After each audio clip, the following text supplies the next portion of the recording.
నంద్యాల జిల్లా Allagadda police sub division నూతన డీఎస్పీగా కులికిపూడి ప్రమోద్ బుధవారం పదవీ బాధ్యతలు స్వీకరించారు. ఈ సందర్భంగా ఆయనకు సబ్ డివిజన్లోని పోలీస్ అధికారులు, సిబ్బంది ఘనంగా స్వాగతం పలికారు.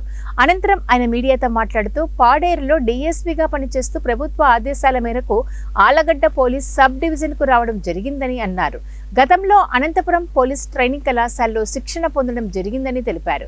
ఇక్కడ తనకు 2వ పోస్టింగ్ అని తెలిపారు. సబ్ డివిజన్ పరిధిలో శాంతి భద్రతల సంరక్షణలో రాజీ లేకుండా పనిచేస్తానని, అసాంఘిక కార్యకలాపాలపై ప్రత్యేక దృష్టి సారిస్తామని అన్నారు. అలాగే మహిళలు, బాలికల భద్రత, సైబర్ నేరాలపై ప్రత్యేక దృష్టి పెడతామని అన్నారు. స్థానిక సమస్యలపై అవగాహన పెంచుకుని సిబ్బందిని సమన్వయం చేసుకుంటూ ప్రజలకు మెరుగైన శాంతి భద్రతలను అందిస్తామని డీఎస్పీ ప్రమోద్ పేర్కొన్నారు. చెప్పేది ఏంటంటే, ఈజీ మనీ కోసం ఎప్పుడు ఆశపడద్దు. ఎవ్వరూ మనకి రూపాయి ఉచితంగా ఇవ్వరు. ₹1 పెడితే ₹10 వస్తాయి, ఈ క్లిక్ చేస్తే మీకు ఇంకా ఎక్కువ డబ్బులు వస్తాయి, లేకపోతే ఏదో గిఫ్ట్ వస్తుంది, ఇలాంటి లింక్స్ ఎట్టి పరిస్థితుల్లో ఎవ్వరూ ప్రెస్ చేయొద్దు. ఎనీ ఫేస్బుక్ లింక్స్ కానీ లేకపోతే ఎనీ అన్నోన్ లింక్స్ ఎవ్వరు కూడా ప్రెస్ చేయొద్దు. ఇన్ కేస్ ప్రెస్ చేసినట్లయితే పొరపాటున వాళ్ళు డబ్బులు పోగొట్టుకుంటారు. ఇది అందరికీ తెలిసిన విషయం.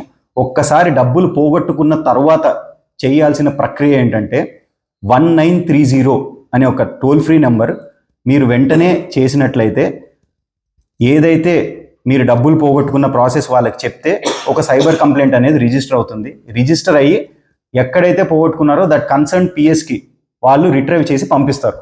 దాని తర్వాత చేయాల్సిన యాక్షన్ మేము చేస్తాం.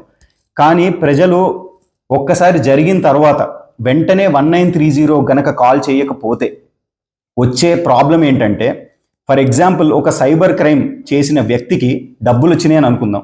డబ్బులు వచ్చిన తర్వాత వెంటనే ఆ అకౌంట్లో డబ్బులు ఉంచుతాడా? ఉంచడు. మీరు గనక ముందే 1930 కాల్ చేసి చెప్తే ఆ అకౌంట్స్ని వెంటనే ఫ్రీజ్ చేయడం జరుగుతుంది. ఫ్రీజ్ చేస్తే నెక్స్ట్ ప్రాసెస్ ద్వారా తిరిగి మీ డబ్బులు వచ్చేటట్టు మీకు మేము చేసే అవకాశం అనేది ఒకటి ఉంటుంది పోలీస్కి. ఇన్ కేస్ మీరు ఈ రేపు చెప్దాంలే, తిరిగి డబ్బులు వెనక్కి వస్తాయిలే అనే ఆలోచనలు మీరు పెట్టుకుంటే ఆ డబ్బులు రావడం మనకి చాలా కష్టం. సో ప్రజలకి మేము విన్నవించుకునేది ఏంటంటే,